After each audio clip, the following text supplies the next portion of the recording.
All right, cool. My name is Tom White. I'm the CEO of 5 Values.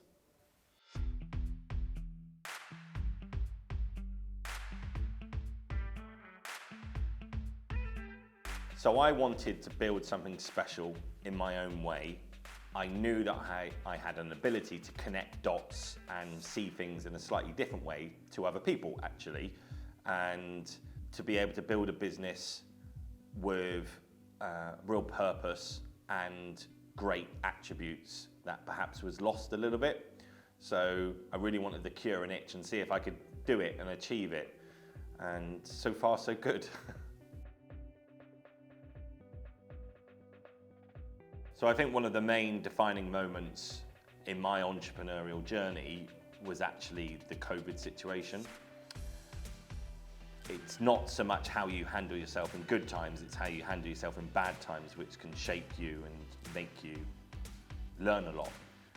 So COVID was challenging for us. We had a fairly junior team at the time and we were all thrown into working from home in unprecedented circumstances.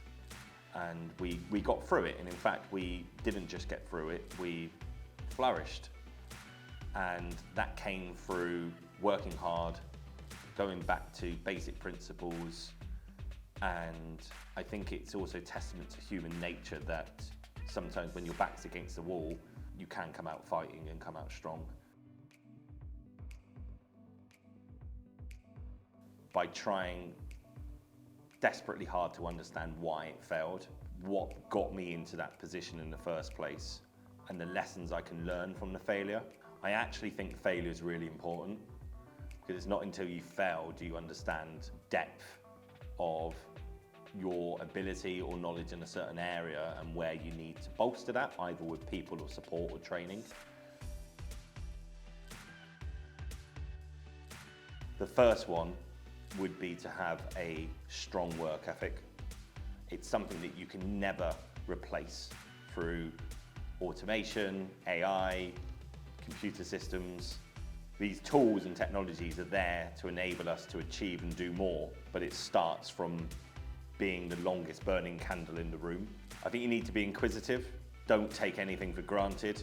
You need to understand why things are in a certain way and understand how they got to that point. Because it might just be that the way it is actually potentially isn't the best way. And I would say the final value for me, which is really important, would be to be understanding.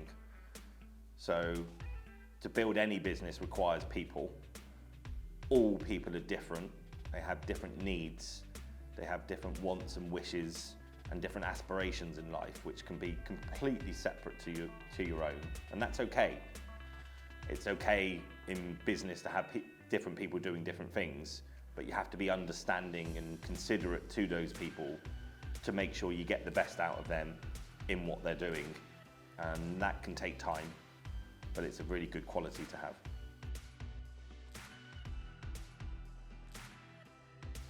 Spending too much time on things that didn't really matter. We were involved with a customer once in Germany, and we had a really difficult set of contractors that we were working with, and I spent weeks, if not months, trying to appease them when I should have realised really early on actually that they were never going to be happy and it was never going to be a situation that could be fixed. It did literally take weeks and weeks. I spoke to this guy 3 times a day for 6 weeks and he was just never happy. And I just should have just left it, but I didn't want to leave it.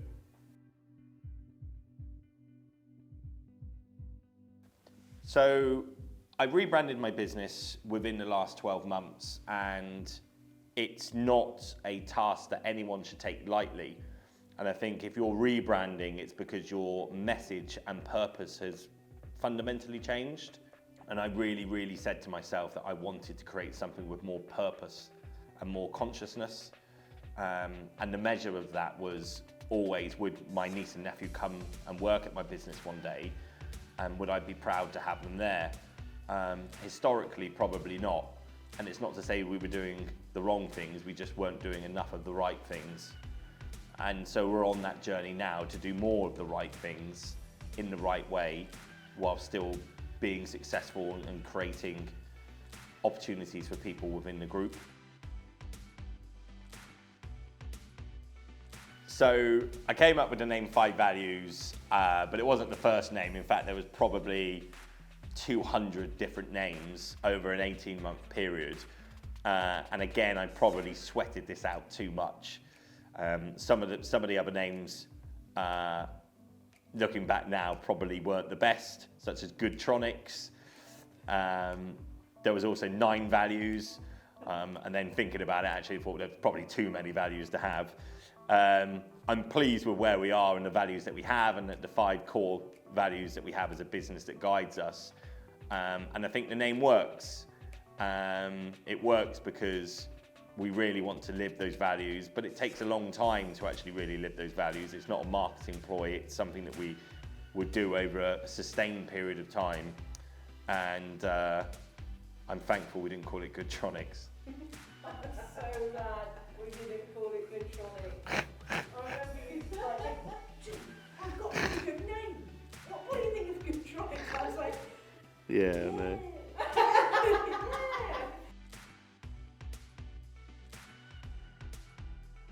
It's a bit of a pinch yourself moment actually, because to do it in my own merit with my own business is a really nice feeling, because sometimes actually you're working hard, you're putting in a lot of hours and you're seeing results, but for that to be recognised outside of the 4 walls in your business is very complimentary.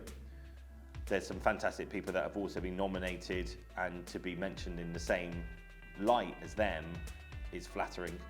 I feel proud just to be nominated.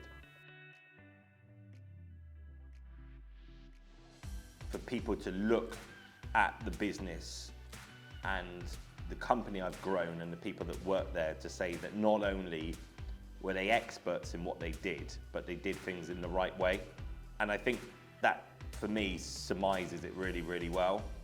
I want to grow a business where we're spoken about in really good terms, in a high regard, but we have a consciousness and do it with purpose. And I think for me, those 2 things are so important. And if I could leave that as a legacy, I'd feel very accomplished and happy.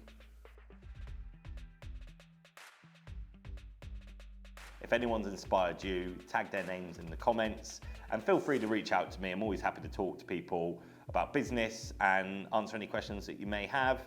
Thanks very much.